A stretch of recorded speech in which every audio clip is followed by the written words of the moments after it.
Assalamualaikum warahmatullahi wabarakatuh. Sebelumnya saya ucapkan terima kasih kepada teman-teman semua yang telah berkunjung ke video ini.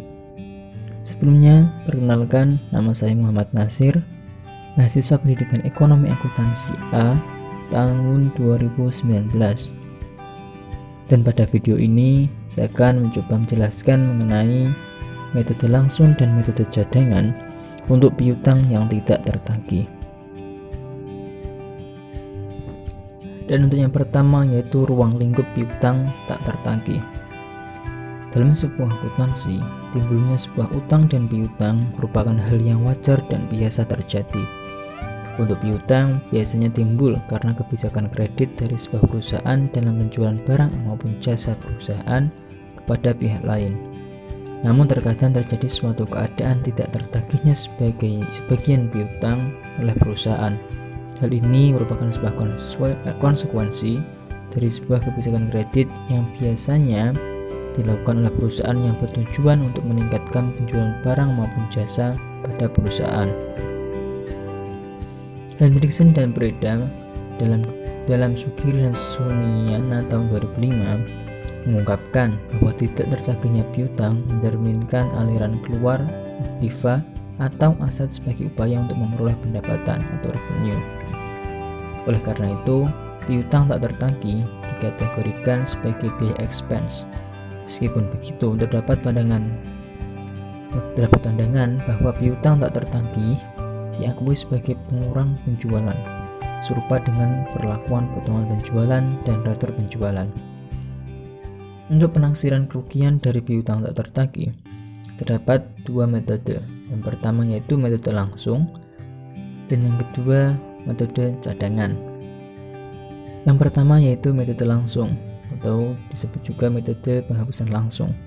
Metode ini kerap digunakan terutama oleh perusahaan yang memiliki bidang usaha seperti restoran, hotel, rumah sakit, kantor pengacara, kantor angkutan publik, dan toko eceran dengan skala bisnis yang relatif kecil. Ada beberapa faktor atau perihal yang mana membuat metode langsung ini dipakai atau digunakan. Yang pertama yaitu terdapatnya sebuah situasi yang dimana memang sangat tidak memungkinkan bagi perusahaan untuk mengestimasi besarnya piutang yang mana tidak dapat ditagih sampai dengan akhir periode.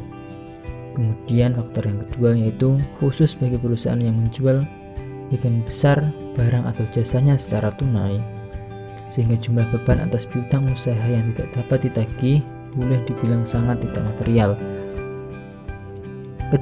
Ketika metode hapus langsung digunakan, beban kredit macet atau beban piutang yang tidak dapat ditagih hanya akan dicatat atau diakui apabila benar-benar telah terjadi pelanggan tertentu yang mana menyatakan tidak bisa membayar, bukan berdasarkan pada kerugian estimasi. Kemudian ada beberapa ciri mengenai metode langsung. Yang pertama yaitu kerugian dicatat pada periode penerimaan piutang berdasarkan jumlah piutang yang dihapuskan. Kemudian ciri yang kedua yaitu setiap penghapusan piutang langsung dicatat dengan akun kerugian piutang tak tertagih. Dan di bawah ini contoh jurnal saat dinyatakan suatu piutang harus dihapuskan, yaitu kerugian penghapusan piutang di sebelah debit dan piutang dagang di sebelah kredit. Dan kemudian bila suatu piutang yang telah dihapuskan dinyatakan kembali sebagai piutang atau dengan kata lain piutang ditemukan kembali, maka pertama bila dinyatakan dapat ditagih kembali pada saat periode yang sama, yaitu pada saat sebelum tutup buku, maka jurnalnya adalah piutang dagang di sebelah debit dan kerugian penghapusan piutang di sebelah kredit. Sedangkan bila dinyatakan ditagih kembali pada periode selanjutnya, dalam artian setelah tutup buku, maka jurnalnya adalah piutang dagang di sebelah debit dan pendapatan dari piutang ditemukan kembali di sebelah kredit. Kemudian metode selanjutnya yaitu metode cadangan. Untuk metode cadangan, penaksiran jumlah piutang yang tak dapat ditagih dilakukan pada akhir periode ketika perusahaan tersebut akan menyusun laporan keuangan untuk digunakan pada periode tersebut. Metode ini digunakan apabila kerugian piutang cukup besar jumlahnya. Ada 3 hal penting yang berkaitan dengan metode cadangan. Yang pertama yaitu piutang yang tidak tertagih ditaksir jumlahnya terlebih dahulu dan diakui sebagai biaya pada periode penjualan. Kemudian yang kedua, taksiran kerugian piutang dicatat dengan mendebit kerugian piutang dan mengkredit cadangan kerugian piutang melalui jurnal penyesuaian. Kemudian yang ketiga, piutang yang benar-benar tidak dapat ditagih dicatat dengan mendebit rekening cadangan kerugian piutang dan rekening piutang usaha di sebelah kredit. Ada 2 dasar yang biasa digunakan untuk menentukan jumlah kerugian piutang tak tertagih. Yang pertama yaitu pendekatan laporan laba, dan yang kedua pendekatan neraca atau laporan posisi keuangan. Untuk pendekatan yang pertama yaitu pendekatan laporan laba, pada pendekatan ini perhitungan taksiran piutang tak tertagih berdasarkan pada penjualan selama 1 periode pelaporan. Untuk memperoleh jumlah taksiran biasanya dilakukan dengan cara mengalihkan persentase tertentu dengan jumlah penjualan pada periode tersebut. Terdapat contoh soal untuk pendekatan laporan laba, yaitu semisal terdapat penjualan kredit pada tahun 2013 yaitu sebesar 20 juta dan berdasarkan pada pengalaman tahun-tahun sebelumnya ada manajemen naksir resiko piutang tak tertagih yaitu sebesar 5% dari jumlah penjualan kredit, sehingga bayar piutang tak tertagih untuk tahun 2013 bisa ditemukan 5% dari penjualan kredit yaitu sebesar 20 juta yaitu menghasilkan 1 juta rupiah. Dan untuk jurnal penyesuaian untuk mencatat taksiran tersebut pada akhir tahun 2013 yaitu biaya piutang tak tertagih di sebelah debit dan cadangan piutang tak tertagih di sebelah kredit. Diketahui bahwa pendekatan laporan laba tidak memperhatikan saldo rekening cadangan piutang tak tertagih sebelum penyesuaian. Sekalipun mungkin ada sisa saldo pada rekening cadangan yang berasal daripada sebelumnya, tapi pada pendekatan laporan laba tidak memperhatikan tersebut. Kemudian yang selanjutnya yaitu pendekatan neraca atau laporan posisi keuangan. Pada pendekatan ini, cadangan piutang tak tertagih ditentukan dari saldo piutang akhir periode. Cara perhitungan yang bisa dilakukan yaitu terdapat 3 cara.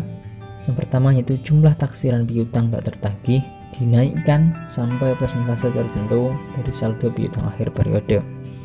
Kemudian yang kedua, taksiran piutang tak tertagih ditambah dengan persentase tertentu dari saldo piutang. Kemudian yang ketiga, jumlah taksiran piutang tak tertagih dinaikkan hingga suatu jumlah yang dihitung dengan menganalisa umur piutang.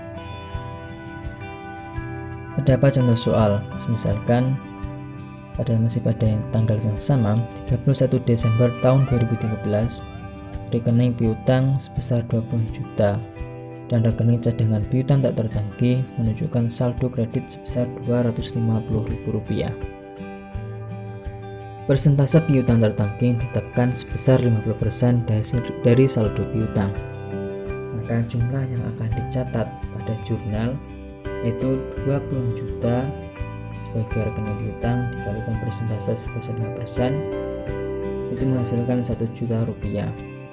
Kemudian 1 juta rupiah tersebut dikurangi dengan jumlah sisa saldo pada rekening cadangan piutang yaitu sebesar Rp250.000 yang mana menghasilkan Rp750.000. Dan untuk jurnalnya yaitu biaya piutang tak tertagih sebesar Rp750.000 dan cadangan piutang tak tertagih sebesar Rp750.000 di sebelah kredit. Metode ini dengan piutang tak tertagih dengan saldo piutang yang ada sehingga menunjukkan jumlah piutang yang diharapkan dapat ditagih. Tapi jika kita melihat dari sudut pandang laporan laba rugi, maka metode tidak dapat menunjukkan berapa taksiran piutang tak tertagih yang sebenarnya untuk periode ini.